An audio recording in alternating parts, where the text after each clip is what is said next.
Hello. I'm Joyce. Nice to meet you. Nice to meet you, Shirley. Thank you for agreeing to talk with me about just Windrush, your family story and your story in Reading, and just see how that, what's happened and how it's how it's been for you and your family really. So tell me, so your parents came here, is that right? Yeah, my mother came here. She lived at Cemetery Junction. There were 4 of them that lived in one house. She worked as an auxiliary nurse in the Royal Berks Hospital. Okay. But she always said that she found it hard. She found it a struggle. But at that time, I never understood. Being a child, you don't understand. No. Not at all. She worked nights, and she did work hard. She worked really, really hard. There were 8 of us. Wow. Yes. Yeah. So you can understand. Yeah. Her hardships, and I think even today, she still finds it difficult. And she's in her 80s now. Right. Yeah. And she also went through a period of time where she had to find her citizenship. She was one of those who, she was one of those who had to organise. I was little at the time, but I know she was panicking because she didn't have citizenship, although she had citizenship. Yes. But she had to prove that she had citizenship. So, so this was before this Windrush scandal. This is the previous. This is what year was this? The 80s. I would have known that. I would imagine that was probably. It could be very well. Yeah, because I do remember saying to her something like, "Well, what's going on? Why all of a sudden?" I remember saying that. Yeah. Why all of a sudden we're all born here? We're all grown up, we're working. Yeah. Why now? Yes. I remember saying that to her. Yeah. She was rushing around, and I never did get to the bottom of it. I think over the last few months, watching on telly, she understood what was going on. And if you see her today, she's a strong woman. Very, very strong woman. Yeah. Where had she come from? She had travelled from Barbados. She came from Barbados. Yeah. And do you know what drew her? What made her come to England? What was her sister? I think she came here for a better life because her brother was here, and she followed her brother. So, and they were the only 2. We've got a lot of family in Barbados still. Right. It was just my mum and her brother who came here. And I think I've always looked at it. I've always felt she'd always struggled. Yeah. That's I think working at the hospital, she I know she hurt her back or did her back, and I think that was the start of many many things, injuries. Yeah. How old was she when she came? I think she was about 20. Okay. Yeah. It's not really old. No. It was the age many that came 27, 20s. It was to start a life. And I always feel that this is my personal view, that she never really found life. That's what I've always felt. Yeah. Did she do her training here? The nursing training? Yes, she did everything here. Yeah. And do you know what that might have been like? Because she would have been one of the few. No, she never mentioned that. No, she never mentioned that. I think she was just one of those women who were happy to get out there and give her support. That's what I always felt. But I've never ever delved into it. And I suppose really because you have your own issues, don't you? Because you are trying to get by yourself without even thinking about your parents. Because you're trying to make it yourself, aren't you? Yes, I mean, it's interesting you thought she never quite found herself. I don't think she did. Yeah. And I think to this day she did. Although I've never asked her, and now I will. I was just wondering what made you hold back? Why is it's never come? It's something I've never really thought about. I'm one of those people who just get on and do As it. well. Yeah, do you know what I mean? Yeah. Just get on, and if it does, then try something else and try and make it work. And if that doesn't work, it's not to be. Yes. You know? And that maybe is that something you think you saw her do? Like just keep trying different ways. Keep trying. Yeah. I think that's what happened for her. Yeah. And your dad, what's his story? When did he arrive? I can't really speak for him. Okay. No, I can't speak for him because my mother, when she was here, she fell pregnant with me. You know, so I regard myself as that first generation was her struggle. Yeah, that's what I think. Yes. That was her so are you the struggle. birth of your mum? She had a child in Barbados. Right. My eldest brother. She had a child, but yes, I would be that first one. Yes, in the UK. Yes, yes, yep. And then there were 7 of us. Okay. Yeah. 7. So she married, and had 7 children. And you know, I know people say that you're not encouraged, but I always felt they were trying to find themselves in order to try and help you, which I don't think they could, because you always have the doors slammed in your face. Then they did. Yeah, they had doors slammed in their face. So therefore, for me, how I saw it, they were never able to progress. That's how I saw it, and I saw that for myself as well. That you were never able, if you wanted to do something, and you would, because I had a posh voice. I phoned up for a job. This is in the 70s when I just left school. I phoned up for a job, and yes, I had the job to do, and it was down Friar Street. There was a house down Friar Street, and I went there, and as soon as I got there, the guy looked me up, he looked me down, went back to his work, said to me, "No, there is no job." Oh my God. Yeah. So that was the start of things to come. And because I had the fascination in creativity and art when I left school, I wanted to go to art college. This was 1974. I wanted to go to art college. And I can see the professor, I can see him, because I still see him today looking at me. And he looked at me and said, "No, there's not a place for you here. So you just walk out." And what do you do? Yeah, you've got to try and find yourself, and because all the doors that are slammed in your face, that when you actually hit something, you think, "Is this for me? Really?" And you question it. So I can understand how my mother felt.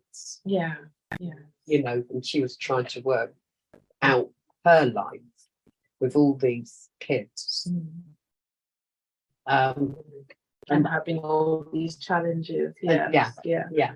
So for you were born in 1958. 58. Yes. You spoke about trying to get to college in the 70s and being faced with not rejection.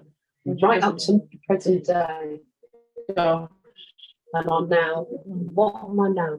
I'm coming up for 65. You don't look it, absolutely, but do you know what I mean? And it's still there, although they tell you no, it isn't. Yes, it is. Yes, it is. You just tell by a person's persona. They've just got to look at you and I haven't got that job. You know that. Yeah, the words will say something else. But the decision was made on arrival. On arrival.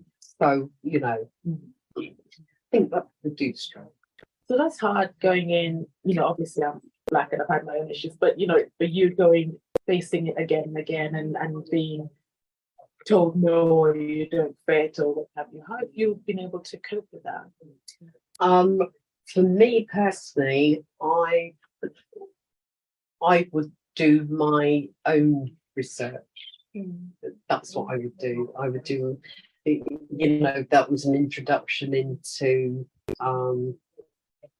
when you started to come in and all. It was the 90s and what have you. But I suppose, in a way, when I eventually did get a job, I stuck to it and made my friends there. Yeah, and I think also you've got to be fearless as well, because you know the challenges. And I think if you go with that mindset, then you find, right, what is your next challenge? How do you overcome these obstacles? Yes, so it's going in and knowing there will be challenges. You know. Prepared to respond to those rather than being naive. And I think that helps. That makes you stronger. It does definitely make you stronger. And isn't a part of it that's tiring or disappointing or sad or anything like that? In the end, it becomes water off a duck's back, because you can be resilient to it. So, and so therefore, for me, I read a lot. I read anything and everything, I travel, so that's my education. That is my education, travel and reading, because there are things I've always wanted to do, work for myself, because you have those ideas, but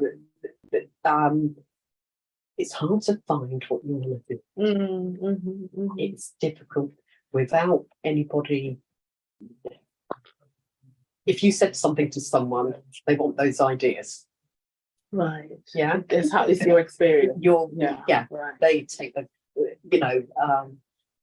when I did eventually go to college, I worked at Wilson, and there was a lady there that I got friendly with and what have you. Is that the primary school? Wilson Primary School, but it was an adult college as well. Okay.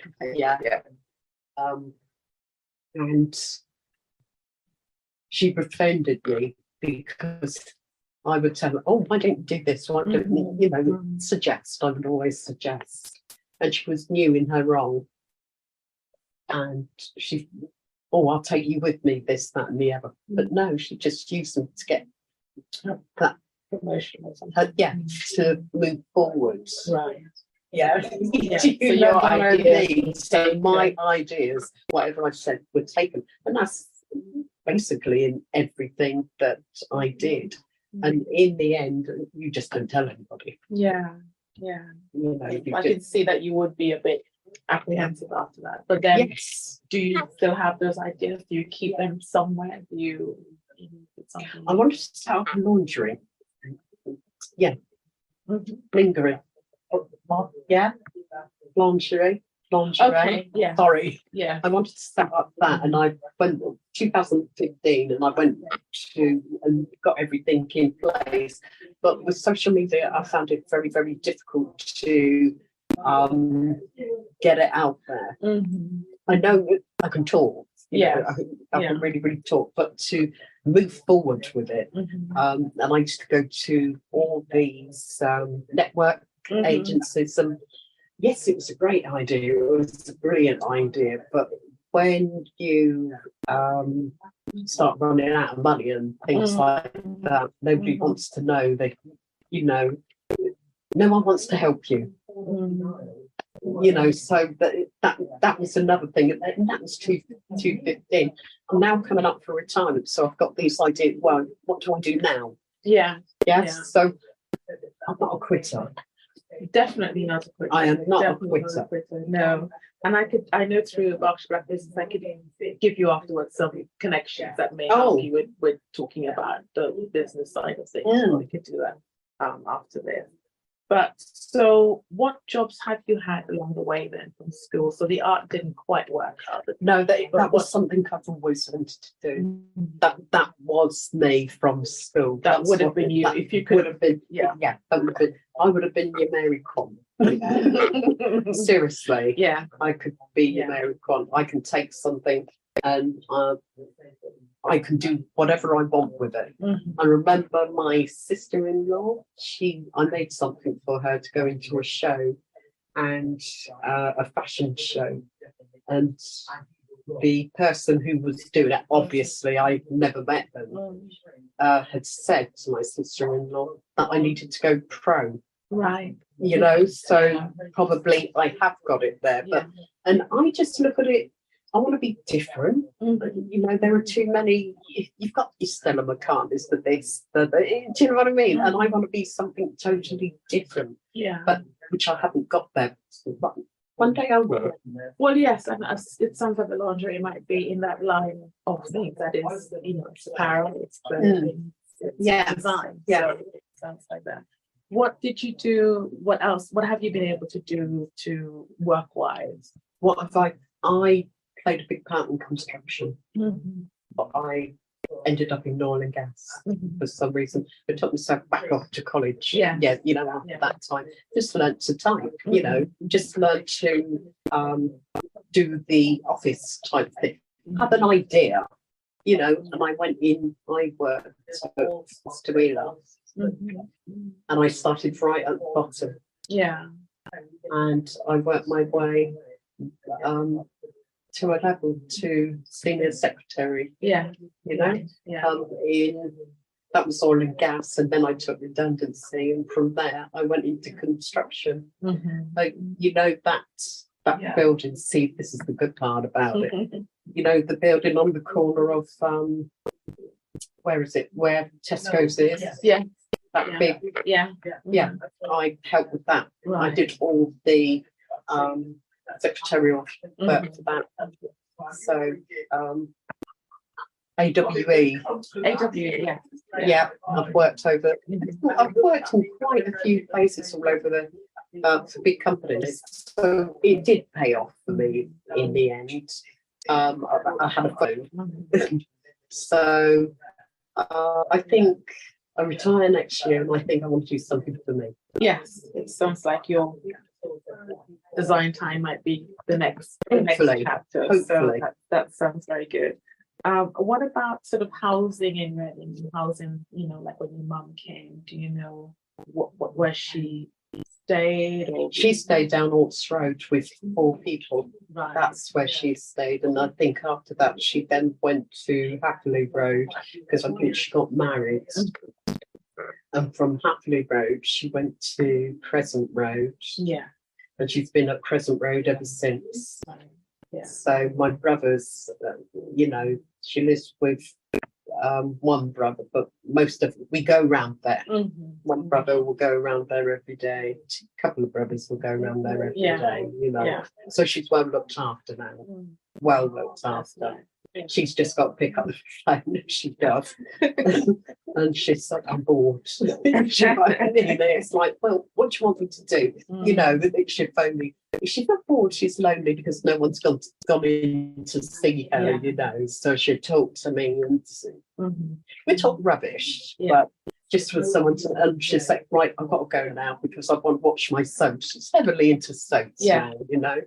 So she's got her Sky, and she's got her Virgin, she's got it all, she's got everything, you know. So she's okay. She's all right now. She's looked after very, very well, and she would admit that she's looked after very, very well. Yeah. And so you had the others. So there's one sibling in Barbados, and then you had 7. I've got 7 brothers and sisters. 7. Yeah, there's 8 of us. Yeah. And so the 6 after, are they around the area? Yeah, they're all around. They all look after my mum. Yeah. And I think the same has very much happened for them. I think we're probably that generation where nothing worked. If I say, can I say that? Yes. You can. Oh, it's been difficult to get anywhere. There were always setbacks. And I think that applied to all of us. Yeah. All of us within the family. It's applied to. And now we're all in our 50s, and so it's a generation that have struggled. Yeah. Yes, it's a generation that struggled. Yes, and it looks like you've had success, but actually it's come at a cost, and it's been hard won. Yes, and possibly not the dream, but it's not the dream, something. but it's doing something. It's getting you. It gets me by travel. It gets me, because you have to. You know, you can't sit around and mope, can you? You do something's good's got to come out. Yes. And have you yourself? Have you got a family, or do you live alone? Or I've got a family. I've got 2 children. I'm married. I've got 2 children. Both of my children. One lives. Oh, it's raining. Sorry. Sorry. One lives in Woking with her little boy, and the one lives in Wiltshire, right, with his 3 children. So you're a grandma. I'm a grandma, and I love it. I do. I love it. Love that. Yeah. So how was it raising your kids here, given your experience? I gave my children everything I didn't have, and you'll probably hear a lot of people say that. I gave my children everything I didn't have. They had their hurried up to be not to be aggressive. Be aware. Always be aware, because there's going to be someone out there who's not going to like the colour of your skin.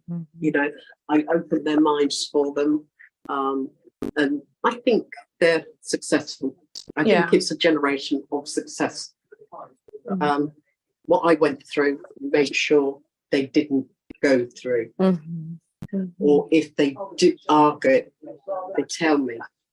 We never keep anything, never. Or I hope we don't. Yes. So you really kept the communication open between them. Very much so. Yeah.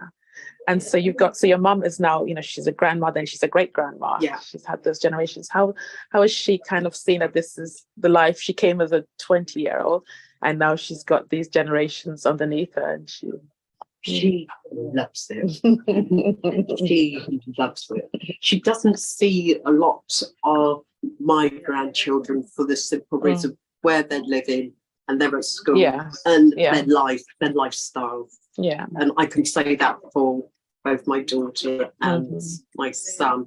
It upsets me. It does upset me, because I would like them to just pop in and say hi. Yeah, that's all. That they would know about that, just have that connection. Yeah, just to say, so that generation, the little ones, don't forget. Yes.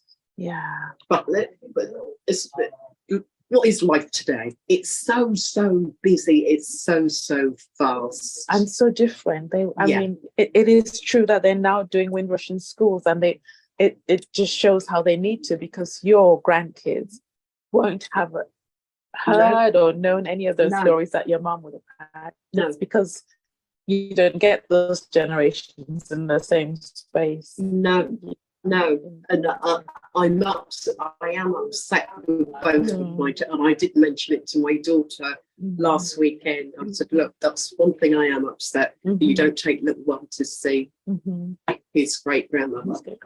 Just to say, when she goes. Yes, you've heard the stories. You've heard the stories. Yes. Yeah, who knows? There is a Windrush Day. They might be doing it in school. Dress up as grandma for the. I don't know. Do you? You just don't know.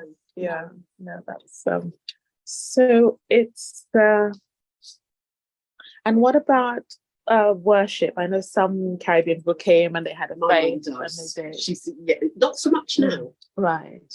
Yeah. Not so much now, because I don't hear her talking a lot now, but before there were raised voices, and I learned not to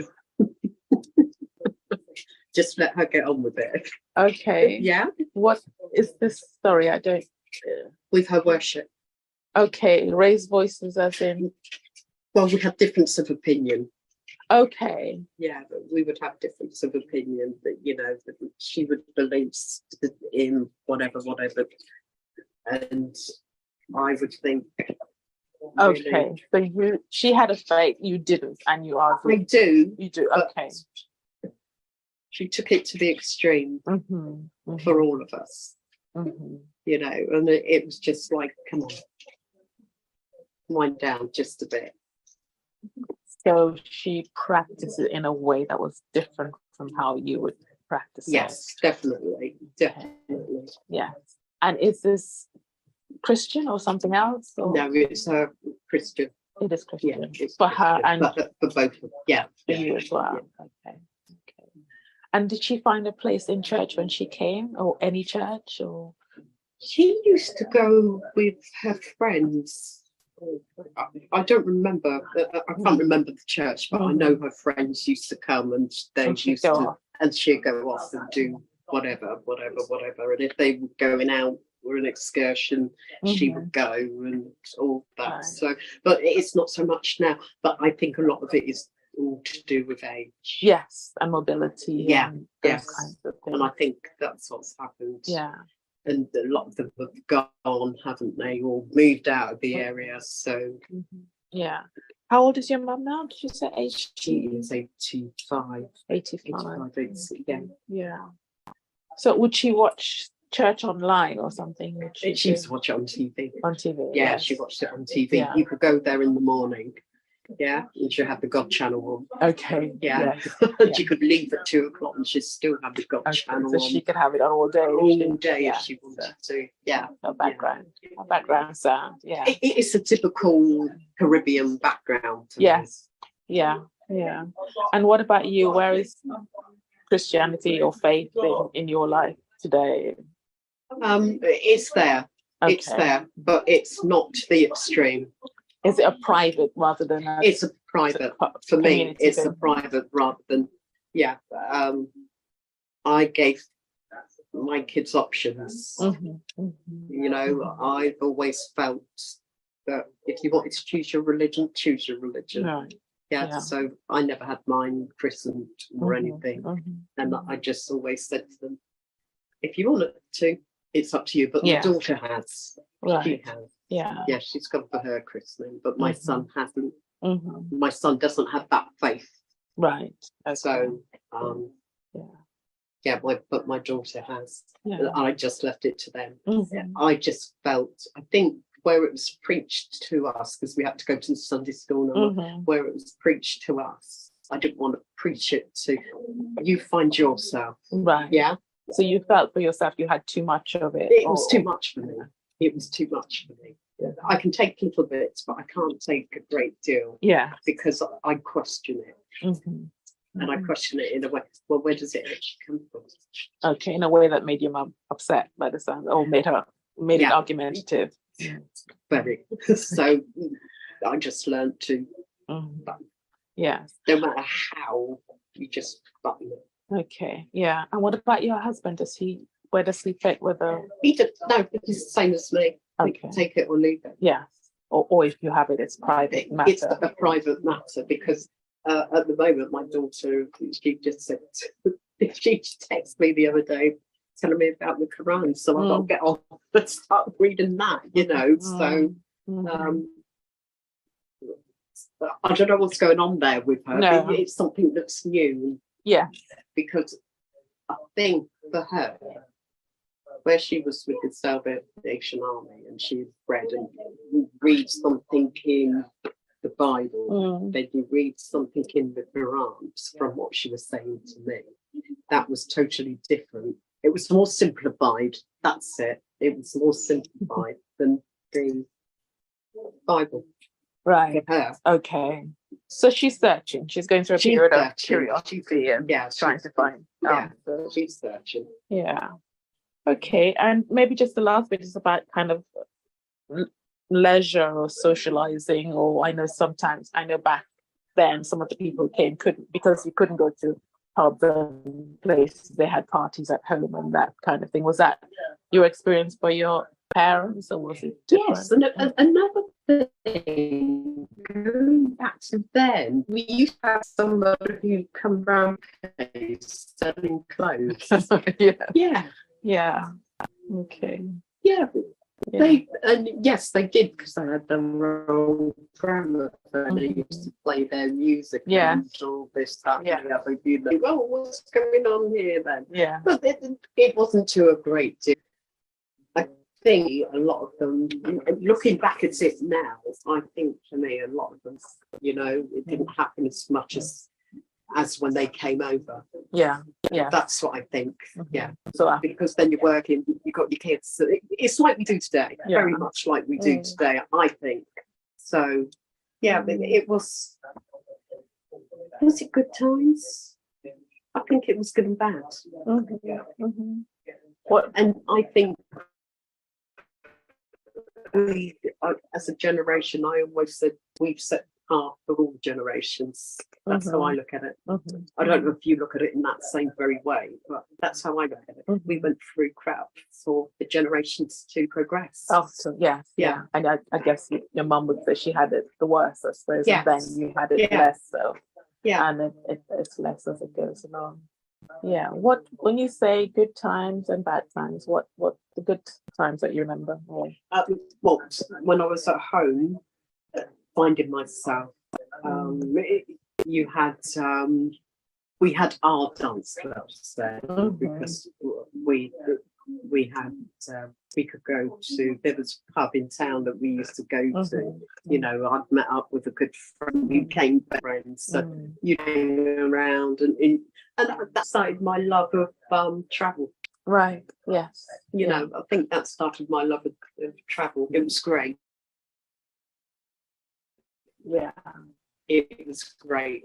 You felt freedom. You felt freedom. What school were you at? Alfred Sutton. Okay, right, yes. So there were quite a few. So therefore, you know, you had the boys' schools, so therefore you'd meet up. So who went to Alfred Sutton? The girls did. There was Alfred Sutton girls, Alfred Sutton boys. Oh, right. Alfred Sutton Primary. They're still Alfred Sutton Primary. It's just the primary. They got rid of the girls' school, didn't they? And the boys. Yeah. Did we have sports day? No, or you'd sit in the field because it was all surrounded by a playing field. Yes, yeah. So the boys would watch the girls and vice versa. And that's how you all over just to go to the buggy. Yes, you know? And that's how it worked for us. The Cemetery Junction was like a hub. Okay, so I mean, I did have about Is there anything else from that, just from your mum's story here or yours? I mean, I guess the thing is about going back or feeling connected to anywhere else. That's one of the you know, she left Barbados. Has she been back? She's been back, but she doesn't. I would say, I even offered to, some years ago, I was going to buy a house in Barbados, and I asked her if she wanted to go back, and she said she never would. She didn't like it, you know. And I thought, oh, okay, you know, I'm not going to push it anymore. And I said that to her last. You're all of that age. Why don't you? And she just doesn't know where she belongs to.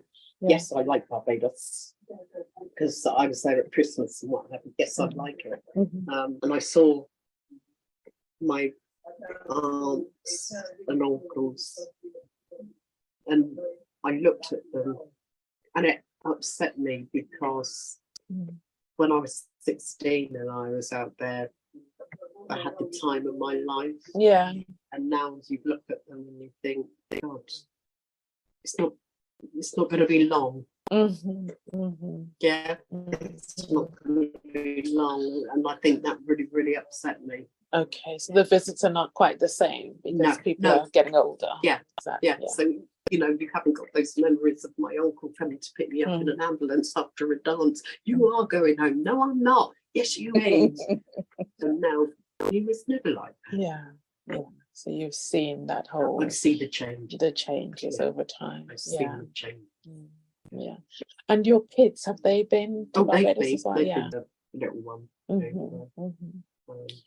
So the connections are there still as best as you can. As best as I can. Yeah, my kids have been there twice. So they know their family. Yeah. We've got photos of their families. So I've made sure of that.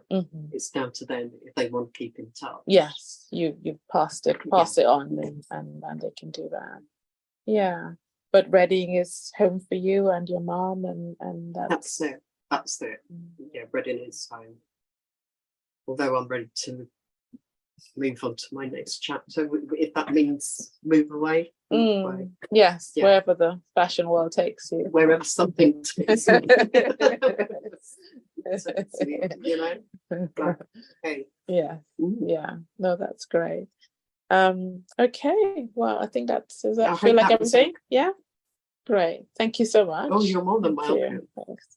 I hope that's all right for you.